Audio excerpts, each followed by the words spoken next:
In today's text, we find a lawyer standing up to ask Jesus some questions. First, he asked, "What must I do to inherit eternal life?"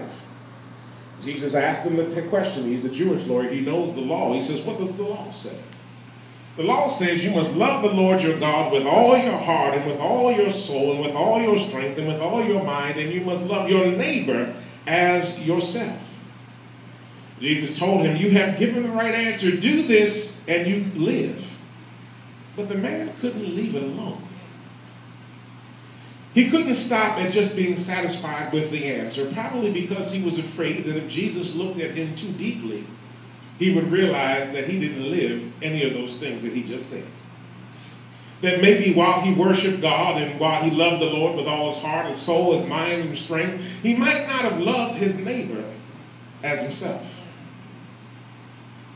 So he needed to get Jesus off of him. And so he switched the question and he said, "Who is my neighbor?" Jesus then tells the story of a Jewish man beaten up on the side of the road who was going from Jerusalem to Jericho. The man was robbed, he was beaten, he was stripped of his clothes, he was left for dead at the side of the road. And while he was laying there dying, a priest came along walking down the road. When he saw the dying man laying on the side of the road, he crossed over so as not to have to deal with the situation. Next, the Levite came down the road. Levites were the ministerial assistants to the priest in the temple. And when the Levite came down the road, he saw the beaten, naked, and bleeding man. He crossed over to the side of the road, the other side of the road, so he could avoid dealing with the situation. But then a Samaritan man came down the road. He was the most unlikely character to help in this situation. The Jews and the Samaritans shared a partial lineage, but during the Babylonian and Syrian exiles, the Samaritans became a mixed race people of multiple heritage and multiple cultures and multiple races. And to any of the pure race cultures, the Samaritans were the mutt of the Middle East at that particular point in time, and they were not respected by anybody. There was always much tension between the Jews and Samaritans. They did have some common ancestries. But this day, as this Samaritan came down the road, and as he looked and saw the man in his situation, he knew that if he didn't do something, the man was going to die. Moved in his soul, he stopped and he bandaged up his wounds. He used oil and wine to clean the wounds and oil to cover them to protect them from infection. He took the man, put him up on his own animal, and then took him to the first century equivalent of a hotel and paid for him to stay there and to get well. The next day when he got up to continue on his journey, he took out money and gave it to the innkeeper and told the innkeeper to take care of this man. And when he comes back through again, if he has any additional expense, he will give it to him as a result of his service to this sick man. Jesus then asked the lawyer, "Who is the injured man's neighbor?" The lawyer answered, "The one who showed him mercy." Jesus said, "Go and do likewise." These last few months, a bill has been passed through the hall of City Hall where employers across the city would be required to have earned sick time provisions for their employees. 40 hours a year for full-time workers and 20 hours a year for those that worked half-time or some portion therein. There are many forces that are seeking to stop this bill from passing in City Hall. Pro-business lobbies have worked hard to find ways to scare people into thinking that the provisions of the bill are bad for Philadelphia businesses and in turn bad for Philadelphia. They have threatened that businesses would have to close, and it would adversely affect the bottom line of the economy in Philadelphia. Caught in the middle of this are people laying on the side of the road, looking for someone to come along and help them. The priests and Levites of the new American religion of big business don't want to get involved in dealing with the issues of those that would be sick and in need amongst us. They would prefer for us to pass on the other side of the road and leave those who are ill to fend for themselves. However, the question that we ask today, the question that we put forth in this gathering, the question that we need to put forth in the halls of City Hall and the various places along the city is, who is going to help Philadelphia get well? Making sick people heal themselves has a negative effect on the rest of us in the city. 48% of workers in the city of Philadelphia do not have sick days. Only 11% of workers can use sick days to take care of their children. 78% of those, now check this number out, 78% of those who work in the food and public accommodation industry do not have sick days. The majority of those with low-wage jobs do not have sick benefits.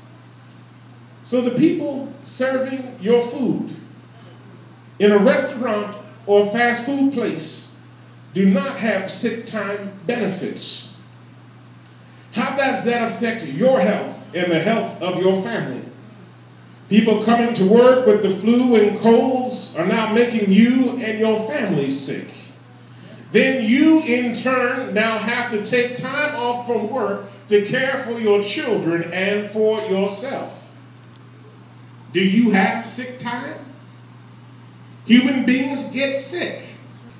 And it seems to me that we need to make provisions for those moments. I go back to the Jewish lawyer at the beginning of this text and ponder the thing that Jesus said to him, to go and do likewise, to love your neighbor as yourself. How many of those employers out there that if they get sick have provision to take care of themselves but will not take care of the employees that they have working for them? They think better of themselves than they do the people that work for them. In Matthew 25, Jesus is describing to the disciples how he's going to separate those who are good from those who would be considered evil. And his measure was not how holy you are and how sanctified you are, how righteous you are for God. Jesus used the measure of how we treat other human beings to determine good from evil. Including in that conversation when he was talking about when I was hungry, you fed me. When I was thirsty, you gave me something to drink. When I was naked, you clothed me. And then he says, when I was sick, you came and visited me. And we need to understand that in the first century of the Common Era, visiting in those days wasn't just stopping by looking in on somebody. But when they came to visit, somebody was sick. They rolled up their sleeves and got busy. They wiped their brows. They made their food. They cleaned their bodies. They ministered to their needs. They put cold cloths on their head when they were sick. They cooked the food for them. How do we care for the sick today? Maybe the way that we ask for folk to be cared for when they're sick is to give them earned sick time off. Micah 6:8 asks the question, O mortal, what does the Lord require of you but to do justice and to love mercy and to walk humbly with your God? This is an issue of justice for those who work diligently to help their employers grow and support their business success. Yet Jesus speaks also to the employers and to those with means in this world when he says in Luke 12:48, from everyone to whom much has been given, much will be required. And from the one to whom much has been entrusted, even more will be demanded. Perhaps the question now changes from who is the good neighbor to who is the good employer. Is it those that look at this issue and leave their people lying sick and ill, but pass by because of the bottom line? Or is it the one that sees their employees sick and ill, who has mercy, and because they have earned sick time provision, say, go home and get well, and we will make sure you are paid for the time that you need? It is the one who has mercy that is the good employer.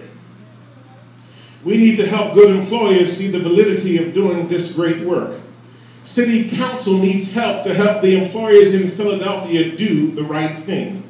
We, the citizens of Philadelphia, need to help City Council. We cannot be the priests and Levites watching our sick neighbors struggling and not do something. Let's help them the best way we can. We need to call, we need to write, We need to show up on Thursday at City Hall and say to the council, let's give all Philadelphians, not just some Philadelphians, not just rich Philadelphians, not just people with really good jobs, but all Philadelphians, the chance to be here.